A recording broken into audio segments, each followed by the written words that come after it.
ಬ್ರೇಕ್ನ ನಂತರ ಬೆಂಗಳೂರು ಫಸ್ಟ್ಗೆ ಸ್ವಾಗತ.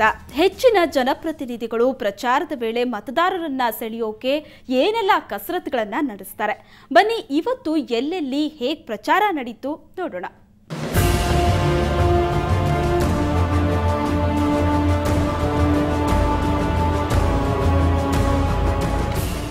ಸಿಲಿಕಾನ್ ಸಿಟಿಯಲ್ಲಿ ಚುನಾವಣಾ ಅಬ್ಬರ ಜೋರಾಗಿದೆ.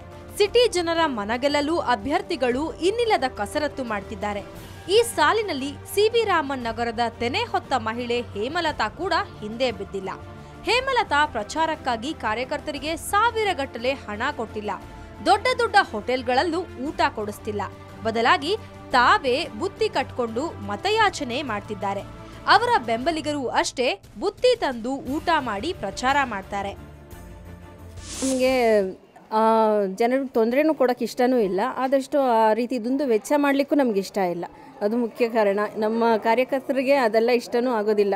ಕಾರ್ಯಕರ್ತರೇ ಮನೆಯಿಂದ ಎಲ್ಲರೂ ಅವ್ರವ್ರು ತಗೊಂಬಂದುಬಿಡ್ತಾರೆ. ಕೆಲವು ಟೈಮ್ಸಲ್ಲಿ ಏನು ಮಾಡ್ತಾರೆ, ಅವರೇ ಪ್ಲ್ಯಾನ್ ಮಾಡ್ಕೊಂಡ್ಬಿಡ್ತಾರೆ.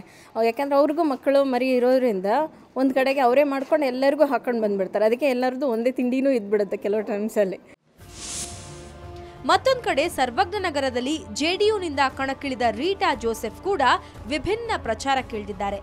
ಎಲ್ಲರಂತೆ ವೋಟ್ಗೆ ನೋಟು ಕೊಡದೆ ಮತದಾರರಿಂದಲೇ ನೋಟು ಪಡೆದಿದ್ದಾರೆ. ವೋಟಿನ ಜೊತೆಗೆ ಹಣನೂ ಕೊಟ್ರೆ ಮತದಾರರಿಗೆ ಅಭ್ಯರ್ಥಿಗಳ ಮೇಲೆ ಮತ್ತಷ್ಟು ಹಕ್ಕಿರುತ್ತೆ ಅಂತಾರೆ ರೀಟಾ ಜೋಸೆಫ್. ನೋಟು ಯಾಕೆ ಕೊಡಬೇಕು, ಓಟು ಯಾಕೆ ಕೊಡಬೇಕು ಅಂತ ಅವ್ರನ್ನೇ ಕ್ವಶನ್ ಮಾಡಿದರೆ ಅವರೇ ನಮಗೆ ಆನ್ಸರ್ ಹೇಳ್ತಾ ಇದ್ದಾರೆ. ನಾಳೆ ನಿಮ್ಗೆ ನೋಟ್ ಕೊಟ್ಬಿಟ್ಟು ಓಟ್ ಕೊಟ್ಟರೆ ನೀವು ಆಫೀಸಲ್ಲಿ ಸುಮ್ಮನೆ ಕೂತ್ಕೊಳ್ಳೋಕ್ಕಾಗಲ್ಲ, ಬಂದು ನಮ್ಮ ಕೆಲಸ ಮಾಡಿ ಅಂತ ನಾವು ಕೇಳ್ಬೋದು ಅಂತ. ಅದಕ್ಕಾಗಿ ನಾವು ಈ ಒಂದು ಉದ್ದೇಶಪೂರ್ವಕವಾಗಿ ಅವ್ರ ಹತ್ರನೇ ನೋಟ್ನ ಕೇಳಿ ಓಟ್ನೂ ಕೇಳ್ತಾ ಇದ್ದೀವಿ. ಈ ನಡುವೆ ಪದ್ಮನಾಭನಗರ ಕ್ಷೇತ್ರದಲ್ಲಿ ಕಾಂಗ್ರೆಸ್ ಅಭ್ಯರ್ಥಿ ಚೇತನ್ ಗೌಡ ಭರದ ಪ್ರಚಾರ ಮಾಡಿ ಆರ್ ಅಶೋಕ್ ವಿರುದ್ಧ ಕಿಡಿಕಾರಿದ್ರು. ಬಿಜೆಪಿ ಜೊತೆ ಕಾಂಗ್ರೆಸ್ ಕೈ ಜೋಡಿಸಿಲ್ಲ, ಇದೆಲ್ಲ ವಿರೋಧಿಗಳ ಕುತಂತ್ರ ಅಂತ ಕಿಡಿಕಾರಿದ್ರು. ಇಲ್ಲಿಯ ಬಿಜೆಪಿ ಅಭ್ಯರ್ಥಿ ಕಾಂಗ್ರೆಸ್ ಪಕ್ಷದ ಅಭ್ಯರ್ಥಿಯನ್ನು ನಾನೇ ಹಾಕ್ಸಿರೋದು, ಅವ್ರಿಗೆ ನಾನೇ 50 ಕೋಟಿ ಕೊಟ್ಟಿದ್ದೀನಿ ಎಂಬ ಒಂದು ಗಂಭೀರ ಆರೋಪವನ್ನು ಮಾಡಿದ್ದಾರೆ. ಅವರು ಹಿರಿಯರು, ಅವ್ರ ಬಗ್ಗೆ ನಮಗೆ ಗೌರವ ಇತ್ತು ಇಷ್ಟು ದಿವಸ. ಆದರೆ ಅವ್ರು ಮಾಡ್ತಾ ಇರ್ತಕ್ಕಂಥ ಈ ಗಿಮಿಕ್ನಿಂದ ಯಾವುದೇ ಒಂದು ಲಾಭ ಆಗಲ್ಲ. ಅವ್ರ ಪಕ್ಷದ ಬಗ್ಗೆ ಅವ್ರು ಮಾತಾಡ್ಕೊಳ್ಳಿ. ಈಗ ಅವ್ರ ಪಕ್ಷನೇ ಅವ್ರದ್ದು 3 ಒಳಗಿದೆ. ಸೊ ಹಾಗಾಗಿ ಕಾಂಗ್ರೆಸ್ ಪಕ್ಷದ ಬಗ್ಗೆ ಅವ್ರು ತಲೆ ಕೆಡಿಸ್ಕೊಳ್ಳೋದು ಬೇಡ. ನಮ್ಮ ಬಗ್ಗೆ ಹಗುರವಾಗಿ ಮಾತಾಡೋದನ್ನ ನಿಲ್ಲಿಸಿ ಜನರ ಹತ್ರ ಹೋಗಲಿ ಅನ್ನೋದನ್ನ ನಾನು ಈ ಮೂಲಕ ನೇರವಾಗಿ ಅವ್ರಿಗೆ ಇದು ಮಾಡ್ತೀನಿ. ಒಟ್ಟಲ್ಲಿ ಮತಕ್ಕಾಗಿ ಅಭ್ಯರ್ಥಿಗಳು ಏನೇನೋ ಸರ್ಕಸ್ಗಳನ್ನ ಮಾಡ್ತಿದ್ದಾರೆ.